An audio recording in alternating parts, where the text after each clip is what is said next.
माँ सरस्वतीના ચરણોમાં નમન। નમસ્કાર વિદ્યાર્થી મિત્રો। કક્ષા 9 विषय हिंदी गद्य 3 क्या निराश हुआ जाए, जो आचार्य हजारी प्रसाद द्विवेदी जी का एक निबंध है। अगले वीडियो में हमने आचार्य हजारी प्रसाद द्विवेदी जी का जीवन परिचय जाना और गद्य का सारांश देखा कि लेखक शुरुआत में वर्तमान पत्र में चोरी, ठगी, डकैती, तस्करी और भ्रष्टाचार जैसे समाचार भरे रहते हैं, इसलिए उदास हो जाते हैं। लेखक कहते हैं कि मेरा मन कभी कभी उदास हो जाता है और लेखक को लगता है कि देश में कोई ईमानदार आदमी ही नहीं रहा। और लेखक कहते हैं कि क्या यही भारत है कि जिसका सपना तिलक और गांधी ने देखा था। आगे लेखक ने कहा कि भारत है वह महामानव समुद्र है। यह सब हम अगले वीडियो में समझ चुके हैं। आगे लेखक कहते हैं कि आजकल जो ईमानदारी से मेहनत करके जीविका चलाते हैं वह श्रमजीवी पीस रहे हैं और झूठ तथा फरेब के रोजगार करने वाले फल फूल रहे हैं।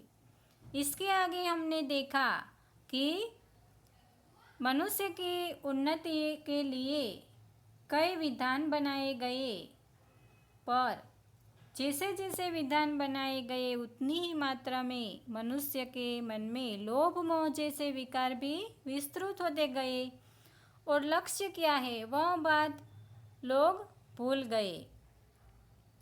और परिणाम क्या हुआ यह हमने देखा। अब हम आगे देखते हैं। आगे लेखक कहते हैं कि दोषों का पर्दाफाश करना बुरी बात नहीं, बुराई यह मालूम होती है कि किसी के आचरण के गलत पक्ष को उद्घाटित करते समय उसमें रस लिया जाए और दोषोद्घाटन को एकमात्र कर्तव्य मान लिया जाए। लेखक कहते हैं कि बुराई में रस लेना बुरी बात है, पर किसी की अच्छाई को उतना ही रस लेकर जो हम उजागर न करें तो वह और भी बुरी बात है। यहाँ लेखक कहते हैं कि सैकड़ों घटनाएं ऐसी हैं कि जिन्हें उजागर करने से लोकचित्त में अच्छाई के प्रति अच्छी भावना जगती है।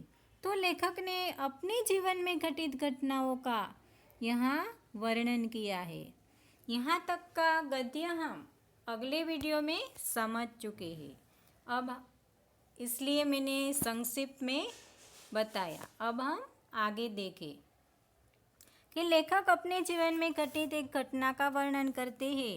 लेखक कहते हैं कि एक बार रेलवे स्टेशन पर टिकट लेते हुए गलती से मैंने 10 के बजाय 100 रुपये का नोट दे दिया और मैं जल्दी जल्दी गाड़ी में आकर बैठ गया।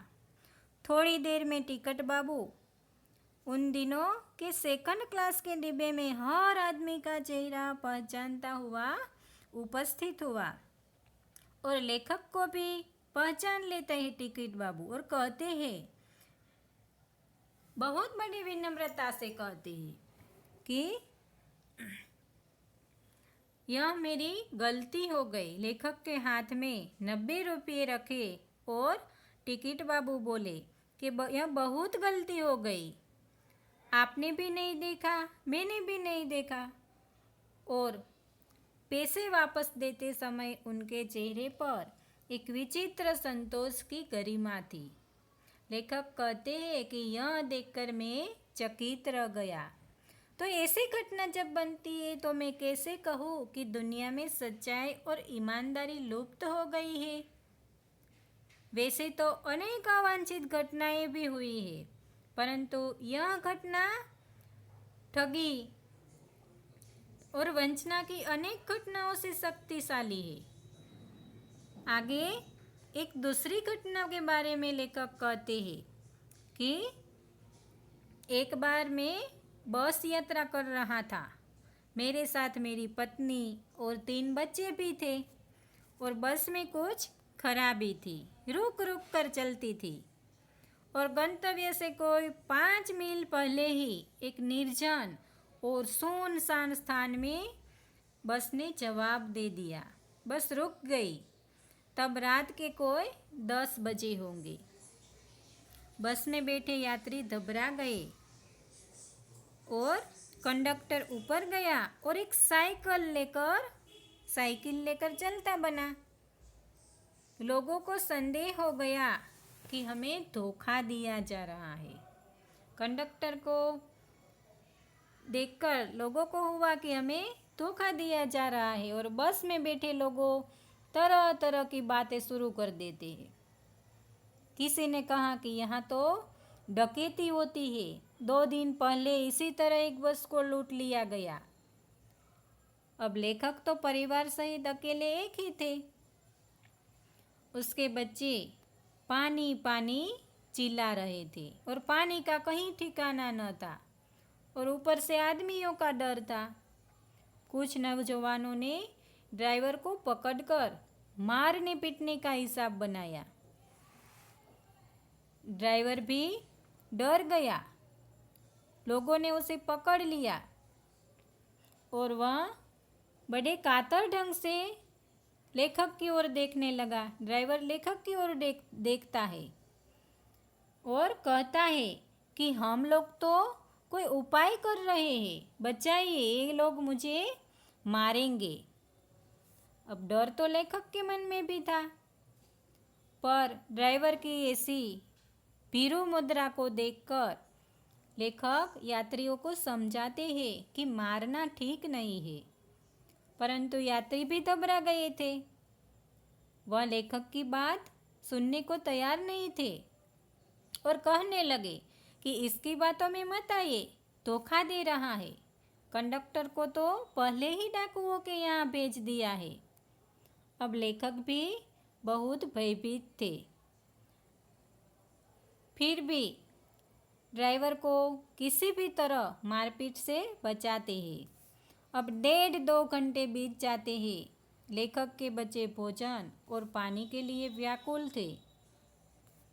उसकी पत्नी की और उसके बच्चों की हालत बहुत बुरी थी। अब लोगों ने ड्राइवर को मारा तो नहीं, पर उसे बस से उतारकर एक जगह घेर कर रख दिया कि कोई भी दुर्घटना हो तो पहले ड्राइवर को समाप्त कर देना उन्हें उचित लगा, इसलिए घेर कर रखा। और इसी समय क्या हुआ तो सब देखते हैं कि एक खाली बस चली आ रही है और उस पर बस कंडक्टर भी बैठा हुआ था, जो साइकिल लेकर गया था। उसने आते ही कहा कि अड्डे से नई बस लाया हूँ, इस पर बैठिए। वह बस चलाने लायक नहीं है। फिर लेखक के पास जाता है कंडक्टर और लोटे में पानी और थोड़ा दूध देते हुए कहता है कि पंडित जी, बच्चों का रोना मुझसे देखा नहीं गया, वहीं दूध मिल गया तो थोड़ा ले आया। यात्रियों में फिर जान आई और सबने उसे धन्यवाद दिया। ड्राइवर से माफ़ी मांगी और 12 बजे से पहले ही सब लोग बस अड्डे पहुंच गए। तो लेखक कहते हैं कि कैसे कहो कि मनुष्यता एकदम समाप्त हो गई है, कैसे कहो कि लोगों में दया और माया नहीं रही। जीवन में न जाने कितनी ऐसी घटनाएं हुई है, मैं भूल नहीं सकता। लेखक कहते हैं कि मैं ठगा भी गया हूँ, मुझे भी धोखा मिला है, परंतु बहुत कम स्थलों पर विश्वासघात नाम की चीज़ मिलती है और केवल उन्हीं बातों का हिसाब रखोगे जिनमें धोखा खाया है तो हमारा जीवन दुखदायक हो जाएगा। परंतु ऐसी भी घटनाएं भी बहुत कम नहीं कि जब लोगों ने हमारी अकारण सहायता की है, हमारे निराश मन को आश्वासन दिया है और हिम्मत बंधाई है। लेखक कहते हैं कि रविंद्रनाथ ठाकुर ने अपने प्रार्थना गीत में भगवान से प्रार्थना की थी कि संसार में केवल नुकसान ही उठाना पड़े, धोखा ही खाना पड़े, तो ऐसे अवसरों पर भी हे प्रभु मुझे ऐसे शक्ति दो कि मैं तुम्हारे ऊपर संदेह न करूं। और अंत में लेखक कहते हैं कि मनुष्य की बनाई जो विधियां है वह गलत नतीजे तक पहुंच रही है और इन्हें बदलना होगा और आए दिन इन्हें बदला ही जा रहा है, लेकिन अब भी आशा की ज्योति बुझी नहीं है। महान भारत को पाने की जो संभावना बनी हुई है वह बनी रहेगी। तो लेखक कहते हैं कि ऐसी अनेक घटनाएं हैं जिनसे लगता है कि आज भी लोगों में अच्छाई है, अच्छी बातें समाज में आज भी है और हमें निराश होने की ज़रूरत नहीं है।